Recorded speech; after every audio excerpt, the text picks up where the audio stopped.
Michael Jordan is often viewed as the greatest to play the game by most for many years, and there's been some recent criticism regarding his career accomplishments, with a spotlight being placed on his 1987 to 88 Defensive Player of the Year award. Now, before we dive into this, we got to ask ourselves, is something like this even possible? I mean, we do have to remember that David Stern, the former commissioner of the NBA, he's passed away, rest in peace. At the time, he was concerned with creating a media monster in Michael Jordan and growing the league. Now, Jordan and Stern, they came into the league at about the same time. David Stern, he became commissioner February 1st, 1984, from what I looked up. And Jordan got drafted in the summer of 84. So it's likely that Stern probably looked at Jordan as a great marketing piece for the league, that they kind of came into the league at the same time where they could take it to the next level. Magic and Bird, they brought it to a certain level, but they were concerned with ascending it to that global level. Now, we also have to remember that it is possible that Jordan likely got special treatment because stars do sell merchandise. And let's be quite frank, they put butts in seats. I mean, people didn't come to see the refs. They didn't come to watch Coach Phil Jackson. They didn't come to, eat the popcorn. They could have done that at home. They came to see Michael, Scotty, Horace, BJ, Paxson, Oak, etc. Now, NBA revenue was about $118 million in 1982-83, and as of 2014, when David Stern handed off the league to Adam Silver in terms of handing the reins over, the value was about $4.6 billion in terms of revenue. Now, what Stern did, he basically did what he set out to do. He grew the league to exponentially. Now when we look at Michael Jordan's effect on the finances of the NBA, it's very clear. In 1998, he was reported to be responsible for about $10 billion worth of a contribution to the economy per Fortune magazine. Now, let's be quite frank. I don't know if you've ever seen Paid in Full, Money Making Mitch. Shout out Money Making Mitch. That was a good scene, Mekhi Phifer. But Michael Jordan was a money-making machine. I mean, the league definitely would probably not mind seeing their golden goose take home big awards. It's going to get more clicks, more views. But were his stats inflated? Let's take a look into it. 1987-88, Jordan averaged 3 steals per game, and he averaged about 1.6 blocks per game, while averaging 35 a night. Now, clearly those numbers are pretty amazing and worthy of probably MVP and Defensive Player of the Year when you look at his efficiency and the way he was doing it, the Bulls being top 10 in offense and top 3 in defense while winning 50 games. The problem starts, though, with the way the Defensive Player of the Year is awarded in certain circumstances in regard to statistics. Now, some players don't accrue steals and blocks because they almost shut their entire side of the floor down, and the ball just kind of repels away from wherever they are. Guys like Kawhi, circa 2015-16, prime example of this, where, he would average about 1.8 steals, which is notably less than Jordan's 3.2, but people really didn't even want to throw the ball anywhere near Kawhi at that time, which would affect his steal numbers. Now, there are also players who accrue steals by being extreme gamblers, guys like Marcus Smart, who I like as a player. He averaged 1.7 steals per game during his Defensive Player of the Year campaign versus a player like Drew Holiday, who is more of a lockdown defender, who averaged 0.9 steals per game. So stats don't really tell the full picture for how effective a defensive player is. The perfect analogy would probably be in football, for true defensive effectiveness. A guy like Stephon Gilmore, when he was on the Patriots, versus a guy like Trevon Diggs in 2022. Diggs had like 11 picks that year. It was unreal. He was eating everything, but he would give up some big plays. Stephon, he had 7 picks the year. He won Defensive Player of the Year, but he was more of a shutdown corner. Similar to Darrelle Revis versus Antonio Cromartie. I don't know if you guys remember that from back in the day. One player is more of a shut things down, make life hell for other players, and the other one is extremely effective at generating turnovers and gambling, which is important. Both are great, but one is going to not compromise the defense to be effective. Now, Jordan would have likely won the Defensive Player of the Year even if the steals per game and blocks per game weren't so high, but let's analyze if these statistics were actually fake and if any other players in history have benefited from cooking the books. In 1987-88, the Bulls stats guy was a man by the name of Bob Rosenberg, who also did stats for basically everything in Chicago: White Sox, Bears, Blackhawks. He was the main stats guy for all those sports. Now, Bob was known to give guys heads up about whether or not they were close to 30 or 40 or triple-double, and this is well documented even by his own admission. One interesting story, I thought, that people, don't mention when you look it up. Wilt Chamberlain once claimed the Bulls were shorting him on assists while playing for the Sixers, and he had a coach and media member record assists for the next game. and they checked with Rosenberg, and the numbers came up the same. The same guy stated that it was not Rosenberg, that is. He stated that it was not the NBA guys who complained much about the stats, but that the hockey guys, in regard to shots on goal and baseball, are regarding earned runs. He claimed that Scotty used to sometimes complain about steals, claiming that they missed some. But Rosenberg, he's made it clear that he's made mistakes before, like in football, missing 4 yards rushing for a player.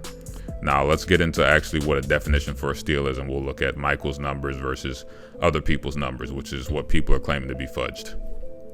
A steal is supposed to be credited to whoever causes the turnover.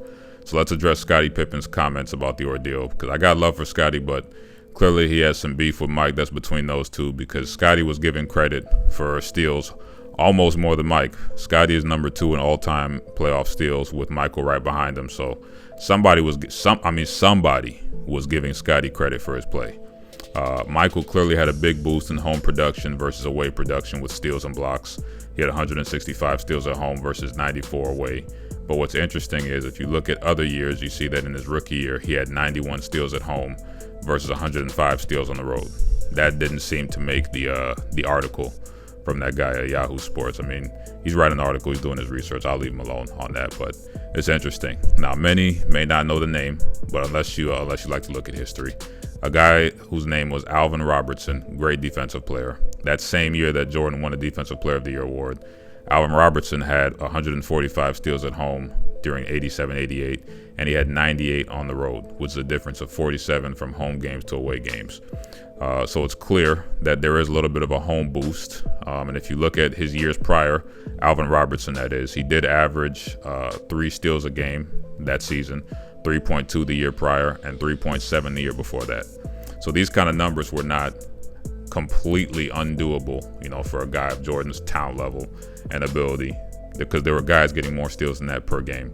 Alvin Robertson is the steals average leader for his whole career. So the guy obviously could play ball during that time period. These kind of numbers were not unrealistic. During that Defensive Player of the Year race, Larry Bird finished number 2, Magic Johnson finished number 3, Charles Barkley was 4, and there are other guys like Clyde Drexler, etc. in there. But you see a guy like Hakeem at number 7.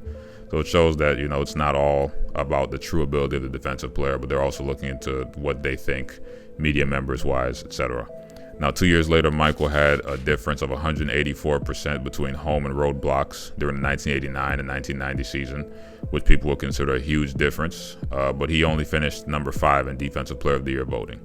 So is cooking the book something that can happen?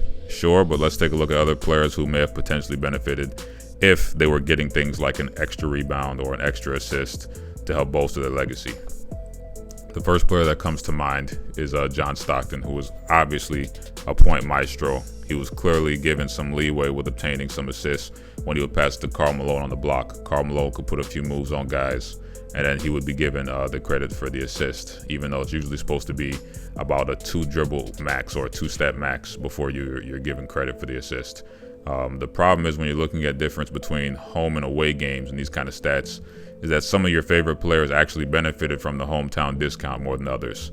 Isaiah Thomas, one of the most respected point guards to ever play the game, he averaged 10 assists at home and 9 assists on the road, which is a 10% difference versus John Stockton's 7.3% difference. Are Zeke's stats cooked? I don't think so. Someone like Jason Kidd, one of the greatest to ever do it, had an 11.2% difference when he played at home versus away. Now, Stockton, he likely accrued all these assists because he was playing with the number 2 all-time leading scorer for many years. Now he's number 3, and Karl Malone. And you're going to benefit from that. You're tossing the ball to a guy who can get buckets. You're going to get a lot of assists. Now, Jordan likely accrued these statistics by being a gambler and playing with a great lockdown defender in Scottie Pippen, locking down one portion of the court, allowing Jordan to kind of play the free safety, so to speak. Jordan was hell-bent on winning that award. And for instance, a guy like Michael Cooper, who's going to cut off lanes and seal guys off, he was not really the toast of the town that year. Just to show why this is a silly discussion with just cherry-picking stats. The NBA MVP 3 out of the last 4 years, Jokic, who's a great player. He's either the first or second best player in the league the last 4 years, however you want to slice it. He has different numbers at home versus on the road as well. He has a 29% increase in steal total between home and away games, along with averaging 14% more assists at home than away. Are his stats completely cooked? I don't think so. He plays in an era where there are cameras and trackers everywhere to keep the stats from being altered, and even he has better home performance than away performance. The NBA is a league about stars. Stars are always going to get pushed, always going to get propped, always going to be protected. These are the money makers of the league, and you need them in positions of prominence with awards and titles. If we really want to start nitpicking athletes, what we need to do is we need to go and start discussing some of these boxers who are taking PEDs in a sport where you could take somebody's life with the right hit at the right time. While there are many, there may be some truth to Jordan getting some love with some of these stat keepers. It's clear that he's not really that unique in that regard, and that other guys were getting hometown love as well. They say a lie travels faster than the truth. That's very true. It's a classic technique used to infiltrate organizations, cause some confusion, chaos, let them tear each other apart. I love good research, but let's keep everything in its proper perspective. As usual, don't be mad at me, be mad at yourself.